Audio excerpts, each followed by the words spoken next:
Good evening. Welcome back, and welcome to another edition of This Day in Black Baseball History with Phil S. Dixon, baseball historian, um, author. I do a little poetry when I speak. I got a lot of things going on. Play a little trumpet. Secondly, say musician. You can say a lot, but I bring it all into one presentation. And of course, what I do is I come on pretty regularly, and I'll give you some facts about this day in baseball history as they relate to African Americans' participation in baseball. And then I give you some commentary, some things I know about maybe the events or something maybe that you won't be able to read, something that I've learned in my 45 years of doing research on this history. So you probably noticed tonight I have a Leland Giants uniform on. I still haven't figured out. Remember, I'm new at this. I haven't figured out how to get my everything turned around. So that I just haven't figured this one out yet. So I'm working on that. Maybe somebody knows the answer. If you get a chance, follow my live and send me a message if you know something. I'm going to go and try this weekend and figure this out. But I'm wearing this Leland Giants. So this says Leland's if you could see it the other way. And of course, this hat here. Of course, you know this isn't a baseball hat. But if you've seen pictures of Rube Foster, you know he wore a hat like this. And of course, he was the manager of the Leland Giants, starting in 1907 and through 1910. And then 1910. And after the 1910 season, he started the Chicago American Giants. And so, and then at that particular time, he gave up the managing of the American Giants. And Nate Harris, a good friend of his, became manager of the Leland Giants.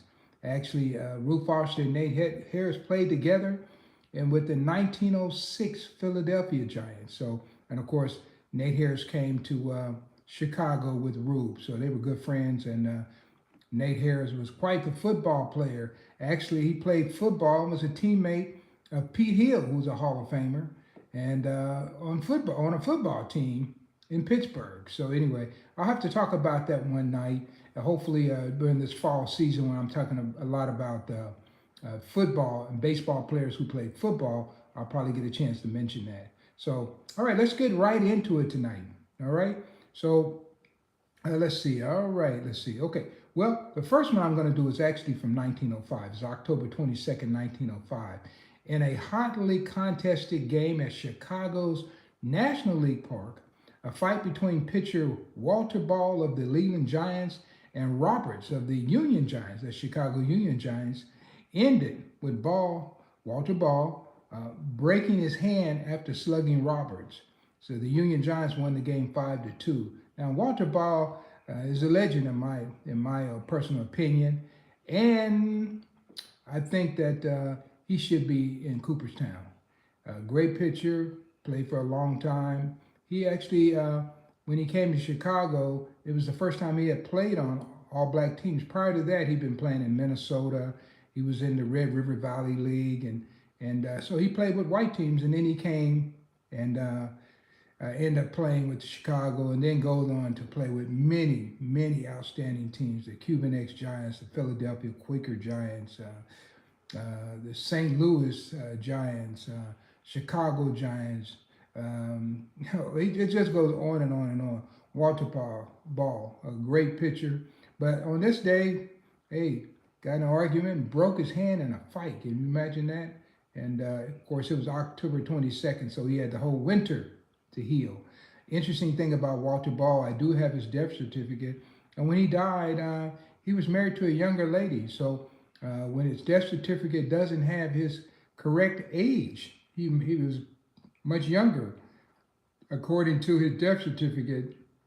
But of course, if you look at his birth certificate and you know when he started playing, you know he was much older. So I guess since she was younger, he just moved his age back too. Who knows? People could do things like that back then, and I wouldn't be surprised if there's some people doing that right now.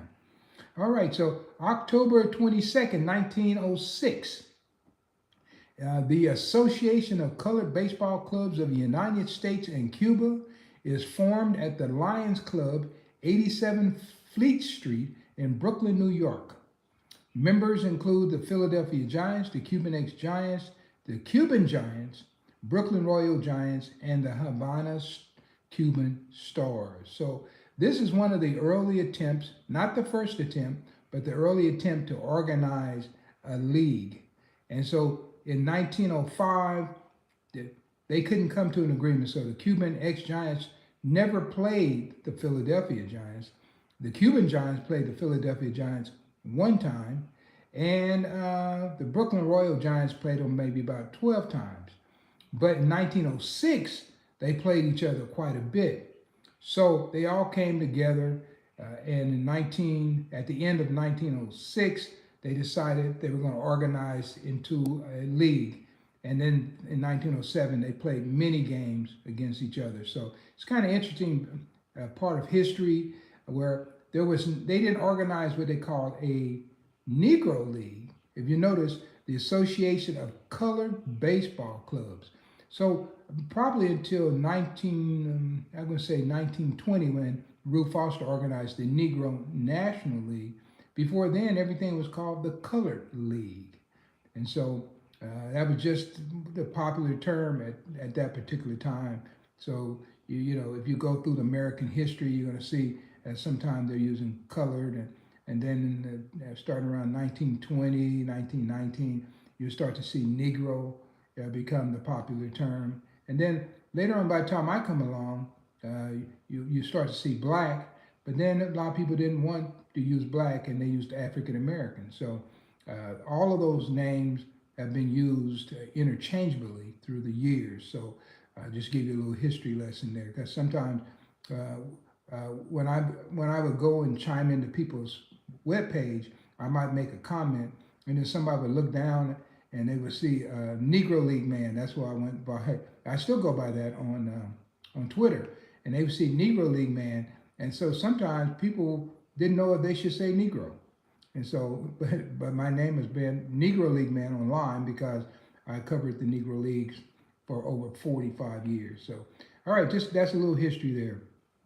Getting these leagues organized, some really good teams. And so now we're going to jump over to October the 22nd, 1909. And this is one of the reasons I'm wearing this jersey, because the Chicago Cubs and the Leland Giants played the last game of their 3-game series. Now, I talked about the game yesterday, so if you want to go back and listen to that, I talk about Ruth Foster and how he didn't use a relief pitcher. And we got to the 9th inning. He was clearly beating the Cubs. And he hadn't pitched since, I guess it was July, because he was playing a game and received a hairline fracture in his leg or his foot or something like that. And so he hadn't played all summer, but he worked hard to get back in condition, because this is the first time they get a chance to play the Cubs intact. So he works hard to get in condition, but he couldn't quite get there. Rube's a big guy, so he needed time to get in condition. Had been pitching since July, and so when he get down to the latter inning, he gets tired. And these guys were determined to finish what they started. Relief pitchers are unheard of, and so he tried to finish the game, and he had a disastrous 9th inning. I think he gave up four hits and hit a batter, whatever. Anyway, the Cubs came back, and when Ruth called time, was stalling for time, the Cubs came on the field, a bunch of them, and they were arguing with the umpire, saying you can't stall like this, and it was getting dark, and they're arguing with the umpire. And Ruth said he called time, and the Cubs were all on the field. So anyway, Wildfire Schulte was on third base, and he snuck home and scored the 6th run, and the Cubs ended up beating the Leland Giants 6-5. Now, when he scored that run, man, the Cubs got off the field, they packed their equipment up, and they left. So if there was any debate, the Cubs weren't going to be there to say, hey, we'll play another inning. They left like the house was on fire. And they were playing these games at Gunther Park. Gunther Park was one of the smallest semi-professional parks in the what they call the city league there. And the Cubs picked that park for a reason, because they had no power. They had no power hitters on their team. So they didn't play that kind of baseball. So they wanted to be in that park. And of course, they caught the Leland Giants at a at a time where the Lelands have been trying to get a series with them for a number of years, and the Cubs were either going to the World Series or just declined to play. But in this 1909, they actually played. And so they come down to October 22nd, the last game of the series. Pat Doherty, a lefty, a good lefty. I've written about him in my book on the 1910 Chicago Leland Giants. You can look that up by Phil S. Dixon. It won an Illinois Best of Illinois Book Award, so it's a decent book. And Pat Doherty came and pitched, had a wonderful game, gave up one run. And then the Cubs got the umpire to call the game at the end of seventh inning. They said it was too dark, but actually it was dark when they started the game. They could have called the game at the end of the third inning. They could have not even played the game. So anyway, the Cubs kind of snuck away with that one as well. And the Cubs brought out their best pitcher, who had, so it's a 3-game series. Mordecai Three Fingers Brown pitched the first game. Ed Ruback the second game, and started the second game. He had someone else relieve. But then the third game, they brought Mordecai Three Fingers back. Three Fingers Brown. They brought him back. Why do you think they brought him back? They didn't want to be beat by these guys. But so the final score was a 3-0, and Mordecai Three Fingers Brown ended up getting 2 wins in the series. And after that, guess what? The Cubs and the Leland Giants never played again. That's your history. So, good game. Pat Doherty, great pitcher. I think Pat Doherty, in my estimation, when I think about the left-handed pitchers, say from turn of the century to about maybe about 1930, a couple of them, about 4 guys stand out for me, and that would be I'll say 5. I'll say 5. Dan McClellan is one that's going to stand out, and then Lefty Wilson.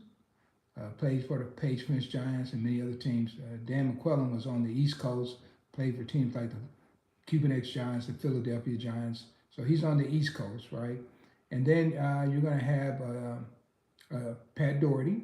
Pat Doherty is going to be pretty good. He spends many years with the Leland Giants until he hurts his arm, and so he was a good one too. He was a good one. So these guys are running neck to neck, and then. Probably the other one I might talk about would be Andy Cooper. But before Andy Cooper, it was John Donaldson.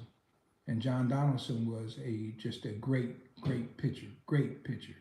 And so, and then Cooper.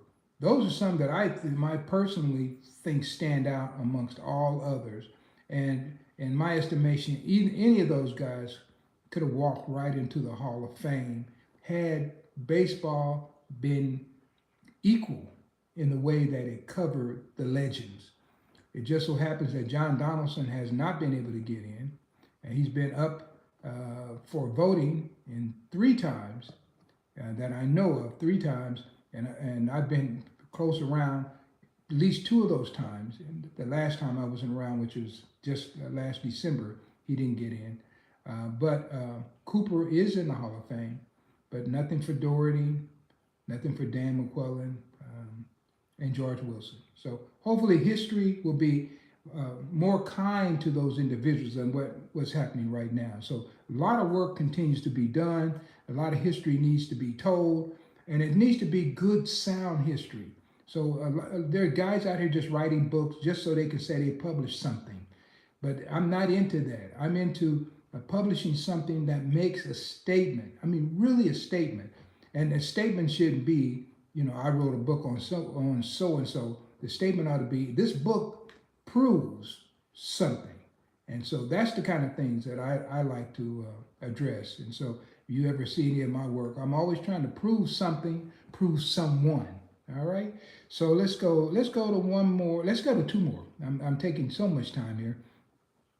October 22nd, 1933, you probably heard of this guy, Satchel Paige, pitching for the Royal Giants, and that's out in Los Angeles in the California Winter League. He struck out 18 of the White Kings in a 4-3 12-inning win in Los Angeles, California. 1933, Satchel Paige was on top of the world. On top of the world, one of the greatest in baseball. Dizzy Dean saw Satchel Paige in 1934. He said, if you could get him and me on the same team, we could win we could win the pennant by the 4th of July and go fishing till the World Series starts. Also, Dizzy said that Satchel Paige's fastball makes his fastball look like a change of pace. Satchel was awfully good in 1933, and he was mowing him down. 30 Satchel Paige, he was in his prime. This is before he hurt his arm, and he was smoking him in there.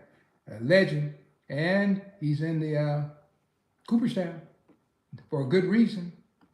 But he's not the only one that should be there. And Satchel Paige even said himself, he said there were lots of Satchel Paiges out there because he saw them. He saw them, and he played against them. And these Satchel Paiges he talking about are black guys who never got the recognition. So all right then. Okay, we'll go to October 22nd, 1956. Man, that was the year I was born. So something good things were happening the year I was born. Okay, and oh, by the way, I might mention I am a member of the Satchel Paige Foundation. So I get a chance to talk. Actually, I talked to Pam today, Pamela Paige, Satchel's daughter, and talked to Linda all the time. And so good family, good people. And we're trying to keep the legend of Satchel Paige alive, guys. Anything you can do to help us, tell a story about Satchel Paige, we love that.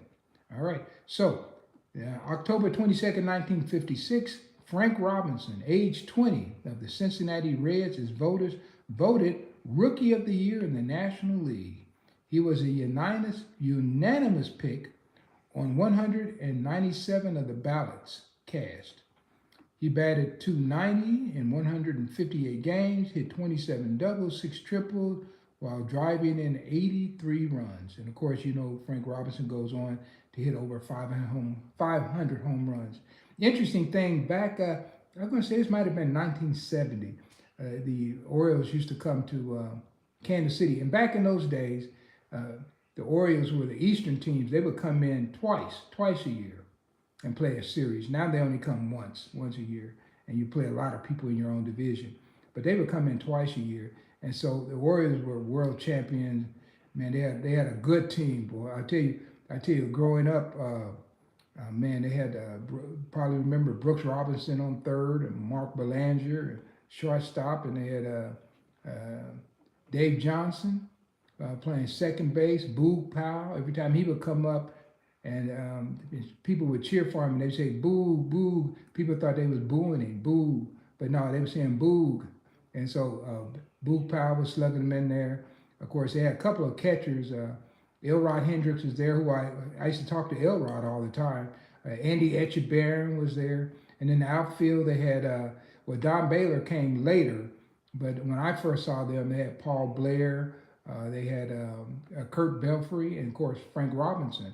So a darn good team. And in 1966, the Orioles manager, before Earl Weaver came there, was Hank Bauer, and I knew Hank Bauer very good. Hank Bauer was quite the baseball man, and he ended up passing away here in Kansas City. And I used to talk to Hank all the time.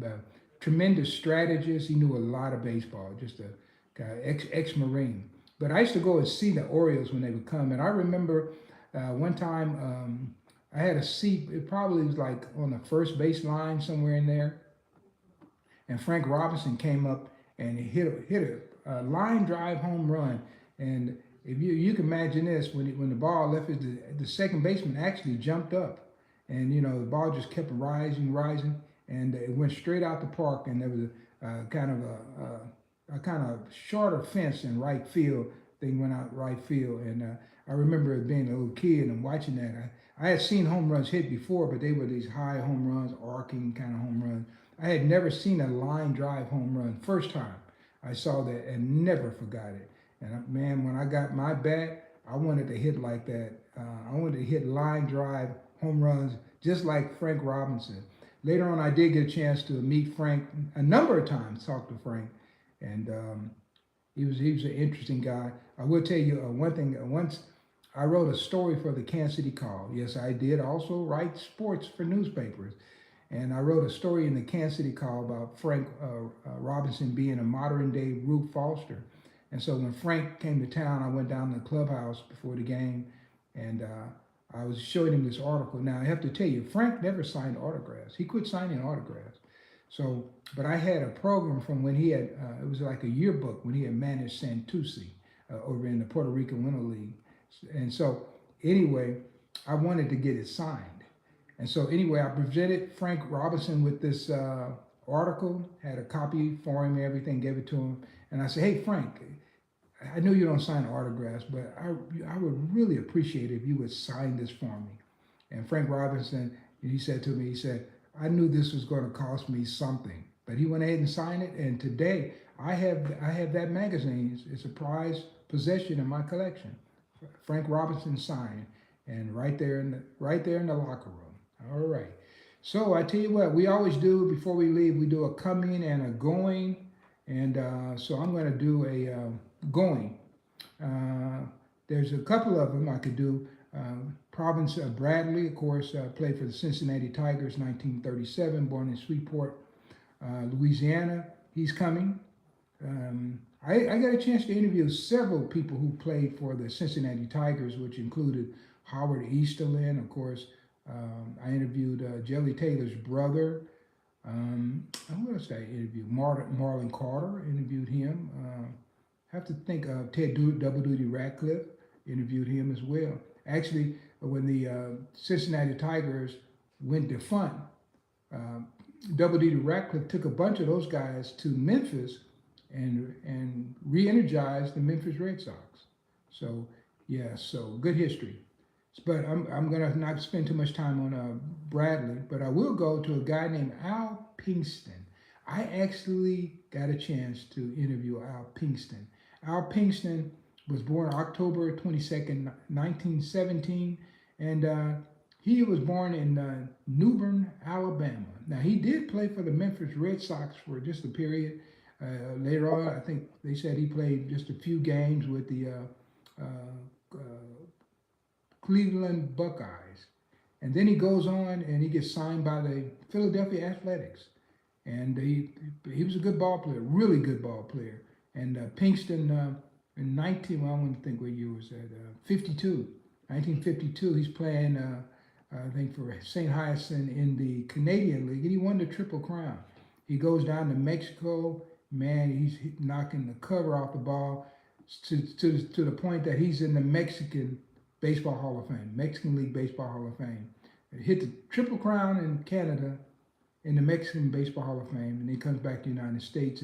And I ended up talking to him his last years of his life, and I was able to get some pictures that he had, and I think I do have one signed somewhere in the house, and that was Al Pinkston. Guys, if you haven't heard of Al Pinkston, go look him up, man. He's a fascinating guy, and I ended up reading this later on. I didn't get this information when I was talking to him, but he had a son when he was down in Mexico, and when he came back to the United States, I saw he wanted to bring his son, but his mother, who was Mexican, didn't want him to come back to the United States, and I think the story was she hid him or something like that. So anyway, Pinkston came back without a son. But years later, that son played on the Mexican World Cup team in soccer. So go look this stuff up, guys. I'm not making these things up. There's some great legacies. And there are some guys who played in the Negro Leagues who went down to Mexico and just never came back. One of them was Bertrand Hunter. He didn't come back. What's his name? Wright, that played for the Nashville Elite Giants. He never came back. Barney Sorrell was down there a long time, shortstop for the Kansas City Monarchs. And of course, Al Pinkston was there, but he came on back. And I think also was another guy named Shackelford, who played maybe in the 20s, and he went down to Mexico. I don't think he came back either. So just a lot of good history out here. Guys, there's so many stories and situations that need to be told. I'm just glad that 45 years ago, when I was in my 20s, God came along and blessed me to take an interest in baseball, probably from the first time that I ever picked up a baseball or saw kids in my neighborhood play it. I was drawn to the game, and I still love watching the game and strategizing. even at a little league game. Sometimes it's hard for me to go to a little league game because instead of watching the game, I'm coaching from the stands. But I see so many ways that ball players can improve the game, and once you play the game, once you play the game at a high level, you start to notice little things that some people don't. And some of these guys, they have these traveling teams, and I look out there and I see mistakes all the time, and you think that as much as they pay to be on these traveling teams, that they would at least teach them the fundamentals, right? Hey, but you know what a fundamental is? It's up and down, up and down, up and down. If you can't hit, you can't throw, you can't run, every time that pitcher gets on the mound, goes in stretch, you go down. When he pitches, not your play, you come up. Up and down, up and down. Doesn't take any talent to do that, but it does take a memory to do that. Of course, backing up doesn't take much talent either. You just got to know where everything is going. You got to study this game of baseball. So that does it for me, guys. I'm going a little bit longer than I wanted to tonight. So if you didn't stay for the whole broadcast, that's okay. You can come back and pick this up anytime. Just remember, if you like what I'm doing here, if you're learning anything, hit that subscribe button and share the broadcast. And come on back. Come on back. I'm here, so you don't have to come every night, but come as often as you can and tell other people. So once again, I've been sharing this. I'm trying to get to 300 subscribers by the end of October. So I've been on, I guess that would be close to 3 months. I've been on it close to 3 months. So I'm going to put the end of October as my end of my 3 months, and I'm hoping to have 300 subscribers, right? So making it work for me, right? So thank you, everybody who joined in. And once again, I have my Ruth Foster hat and my Leland Giants uniform. So, hey, I was ready to give these facts tonight, right? So you have a nice night and a nice evening, and join me again soon when we give you another edition of This Day in Black Baseball History.